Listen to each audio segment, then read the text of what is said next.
Did you know that you do not have to, or you should not, include your entire work history on your resume? Well, if you didn't know, now you know. And today I'm going to talk with you in detail about why that is and give you a few tips around how to handle that particular part of your job search.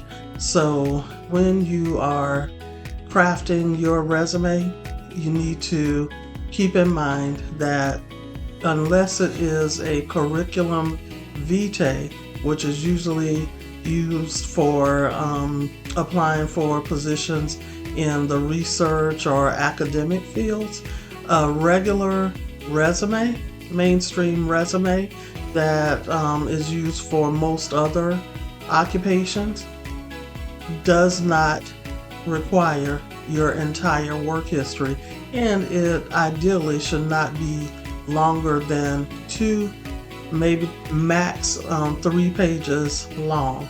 So how do you get around that? If you have an extensive job-related work history as I do, well, you can easily work around it by, first of all, making notes. Sit down and write down your job history, beginning with your current or most recent employment, and jot down the overall or overarching summary statement, 1 or 2 sentences of what your position does or what you do in your position for the purpose of the position that you hold. Then under that, list 3 or 4 bullet points of the major duties that you perform, the ones that have the most impact on business or departmental operations and meeting your organization's mission. Do that for every job that you've held, and if you have a work history like mine that spans, like my HR work history that spans back to December of 1991, you can list out the overarching summary statement and the 3 to 4 major bullet points. However, once you get to the point of providing that detail for 10 years of the last 10 years of your career history, then you can disregard the notes for the other positions. But I'm going to tell you how that detail may be useful to you in your job search. So once you provide that detail, the overarching summary that should be no more than 2 to 3 sentences long, preferably 1 sentence would be ideal, and then the 3 to 4 major bullet points of the duties that you perform. Then you can list the titles of the other positions, or this is how I choose to do it. If there is room and it's not going to cause my resume to be too long, then I'll just list each remaining job title and the name of the company in parentheses, and maybe the year or years that I worked for them. But I will just list them one by one, immediately, one under the other, until I get to the end. And also, the other thing you can consider is if you've held a lot of similar positions, like I've been an HR generalist at least 3 or 4 times during my 32-year career in HR, sooner or later, an HR generalist is an HR generalist. Yes, every company is going to have a little bit of a difference in the way that the position operates, but it is safe to say that if you provide a strong enough summary for your first job that had a similar title or the same title as some others that are further back in your work history, and those 3 to 4 core bullet points are very strong and captures the essence of the job, then typically it's safe to let the hiring manager or recruiter who will be reviewing your resume assume that the jobs are very similar, or bottom line is they are likely going to be very, very similar. So that can save you a little bit of stress.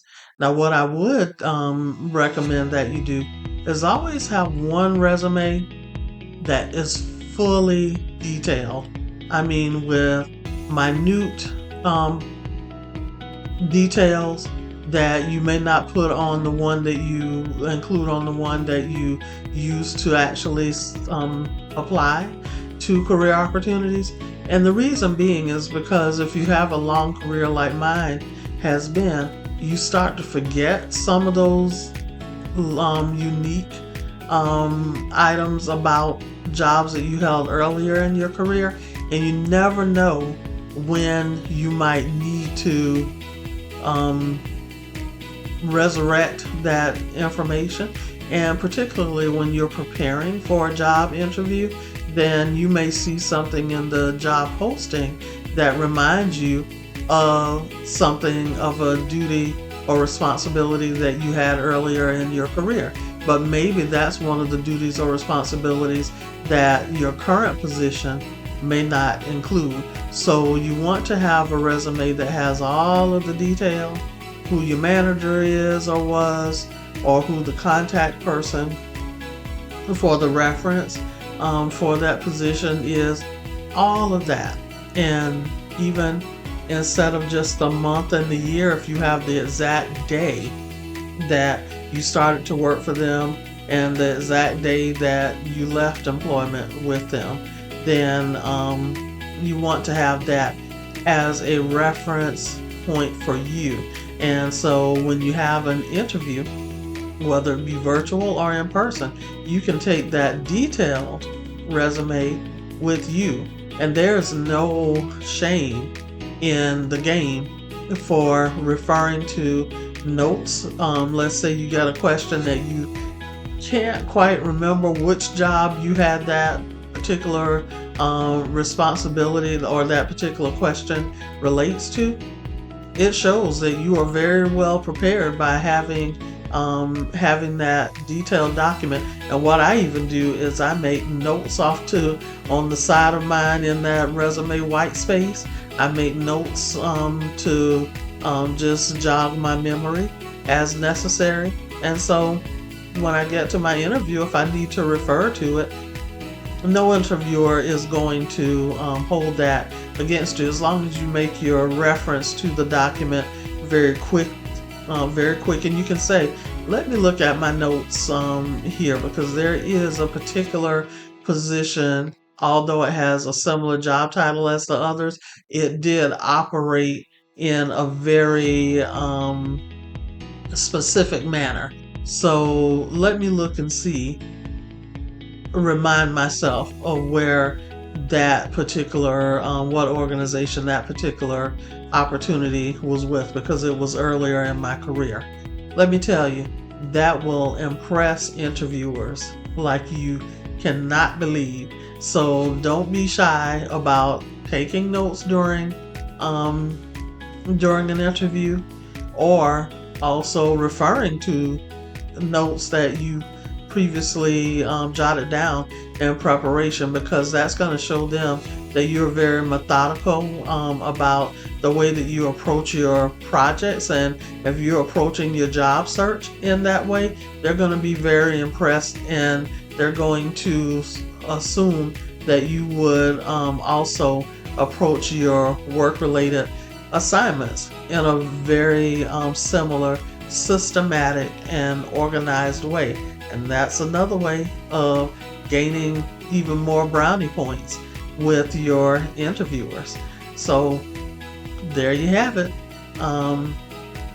That is today's content on the length of your resume or the length of your work history on your resume. I hope that you have gained value from this content, and because I'm on a mission to help you live your very best career life. So if you have gained value from this content, do me a favor, click the like button to let the algorithm know that other people like you need to get to see this valuable content, because they're on their mission to live in their best career life as well.